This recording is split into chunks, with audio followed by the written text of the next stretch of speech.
Hello students, this is Jagan Babu, Assistant Professor working in RMD Engineering College.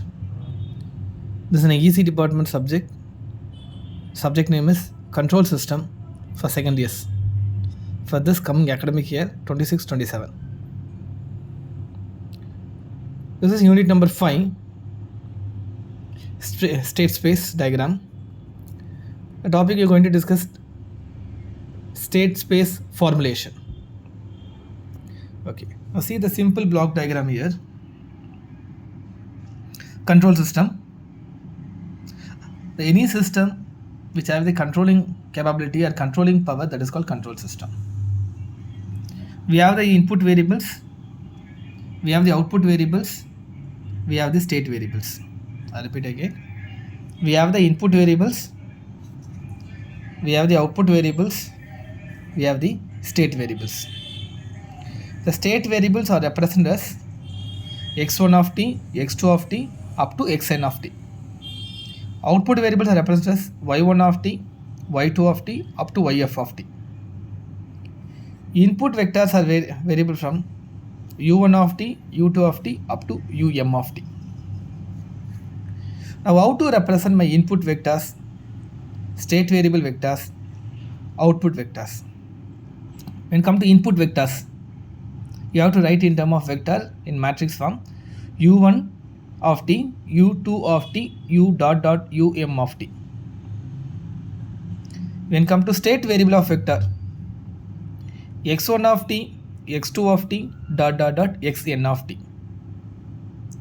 When you come to output variable vector, y1 of t, y2 of t dot dot dot dot yf of t. Based on this input, state variable, output, all three vectors, we have the state equation, we have the output equation.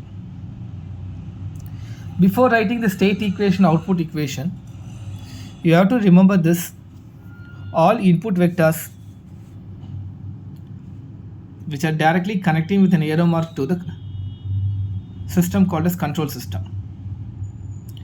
This control system going to control from the input vector such as u1, u2 dot dot dot um of t.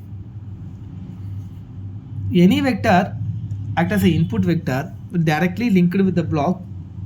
The block is called as a control system with state variable of, that is the concept of the state space formulation, with the state variable of x1 of t, x2 of t dot dot dot dot xn of t. When these two, it means that all the input variables such as u1 of t, u2 of t dot dot dot um of t. Similarly, all the state variables x1 of t, x2 of t dot dot dot xn of t linked through the control system from the input variable, from the input side. We have the reference that is called a state variable from the reference side. Both are joined with an arrow mark up to n times, up to n variables. When you take with the input, the n variable is represented as m of t, um of t. When you take the state variable up to m times, it is indicated as the xn of t, that is x1, x2 dot dot dot xn of t. When both state variables as well as the input variables linked with the control system, now we have to focus on the output variables. My output variables are y1 of t, y2 of t, yf of t. So it means that your output is varying from y1, y2, y2 dot dot dot dot dot yf of t up to f times. Now come to this state equation.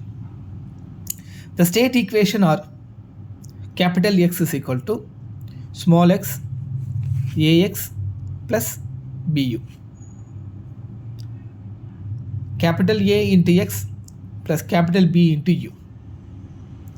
Output equation y is equal to, because my output is completely y, right? My output equation y is equal to capital C into x plus capital D into u. What it indicates this? The state equation and output equation. How it is correlated with the input and output with state variables. How are you going to do the problem based on this equation? We'll see in the next video. Hope you understand this state equation and output equation. This is the concept of the state space formulation. Thank you.